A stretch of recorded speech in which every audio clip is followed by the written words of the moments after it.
কেন? জন্মগত কাফের ও জন্মসূত্রে কাফের, তার রক্ত হালাল নয়, তার নিরাপত্তা আছে, তার ধর্ম ভ্রান্ত ধর্ম পালনের স্বাধীনতা আছে ইসলামের দৃষ্টিতে। লা ইকরাহা ফিদ্দিন, ধর্মের ক্ষেত্রে কোনো জবরদস্তি নেই।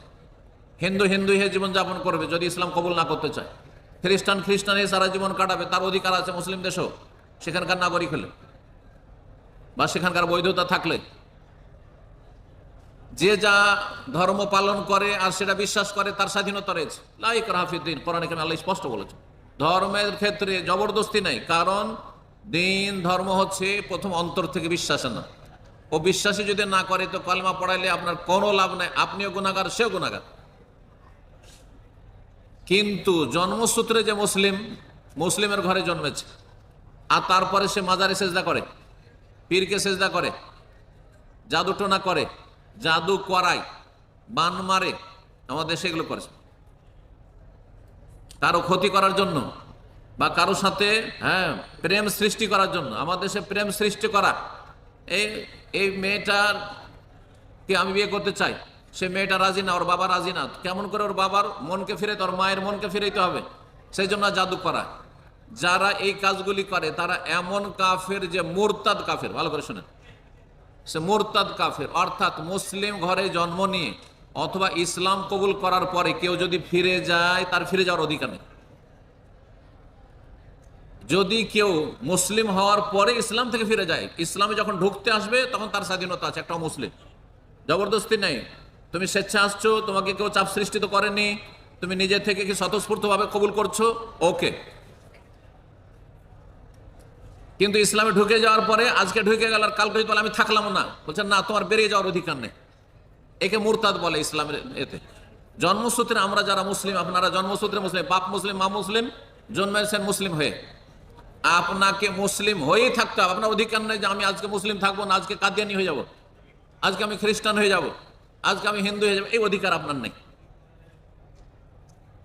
আজকে আমি ইসলাম মানি না, নাস্তিক হয়ে যাব, এই অধিকার নেই। যদি এটা কেউ করে তাহলে তার নাম হচ্ছে মুরতাদ, ইসলাম বিমুখ। কেউ যদি মুসলিম হওয়ার পরে জাদু করে, কাউকে জাদু করায়, তাহলে সে মুরতাদ, সে নিকৃষ্ট কাফের, তার শাস্তি হচ্ছে মৃত্যুদণ্ড। মৃত্যুদণ্ড ইসলামিক আদালতে যদি থাকে, খোলাফা রাশেদিনের আদালত, এমনকি মোগলদের আদালতও, ভালো করে শোনেন, ভারতে কয়েকশো বছর তারা রাজত্ব করেছে।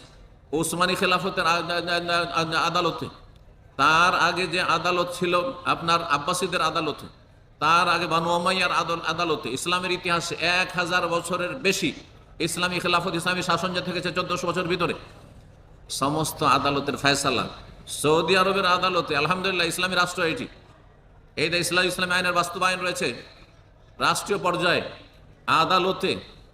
সুতরাং এখানেও যদি মাহকামাতে, কোর্টে বিচার হয় একজন মুরতাদের, তার শাস্তি হচ্ছে মৃত্যুদণ্ড, ওয়াজিবুল কাতল, তাকে হত্যা করা ফরজ।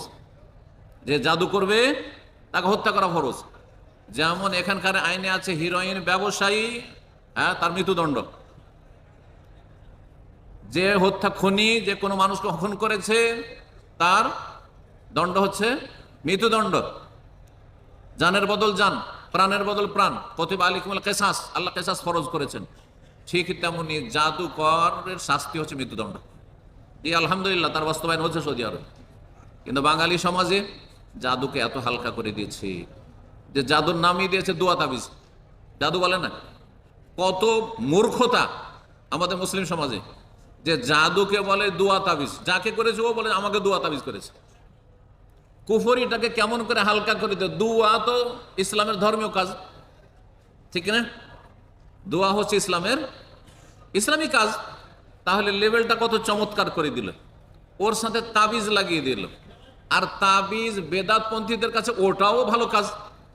তাবিজ দিয়ে তারা চিকিৎসা করে। যদিও সহি আকীদা যারা কোরআন সুন্নাহর অনুসারী এবং কোরআন সুন্নাহর দলিলের ভিত্তিতে তাবিজ করা শিরকি কাজ, আর তামাইমও শিরকুন, নবী সাল্লাল্লাহু আলাইহি ওয়াসাল্লাম তাবিজ শিরক। কিন্তু বাঙালি সমাজের অধিকাংশ মুসলিম এবং মুসলিমদের হুজুরেরা, তারা নিজেরা তাবিজ ব্যবসায়ী এবং তারা মনে করে যে তাবিজ করা যাবে। তাহলে এই যে জাদুর নাম তাবিজ দিয়ে দিলেন, দোয়া তাবিজ দিয়ে দিলেন, একবারে সাইনবোর্ডটা এত চমৎকার। যেমন আজকাল বেশ্যাখানা বেশ্যাখানা বলা যাবে না, পতিতালয় বলা যাবে না, হ্যাঁ, আর বেশ্যা মহিলাকে বেশ্যা বলা যাবে না, যৌনকর্মী বলতে হবে, যৌনকর্মী। হ্যাঁ, কেউ হাতের কাজ করছে, হ্যাঁ, কেউ আর কিছু কাজ করছে, কেউ এসি টেকনিশিয়ান, আর হচ্ছে যৌনকর্মী। কথা বুঝতে পেরেছেন? কত সুন্দর চমৎকার লেভেল দিয়ে দিল, যার ফলে আর খারাপ লাগে না। যে বেশ্যা তাকেও খারাপ লাগে না, আর যে বেশ্যাখানে যাচ্ছে তাকেও খারাপ লাগে না, আর যারা অনুমতি দিচ্ছে তাদেরকেও খারাপ লাগে না, কারণ যৌনকর্মী, কর্ম করার অনুমতি দিয়েছে। আউযু বিল্লাহি মিনাশ শাইতানির রাজিম। আল্লাহ হেফাজত করুন, আল্লাহ হেফাজত করুন।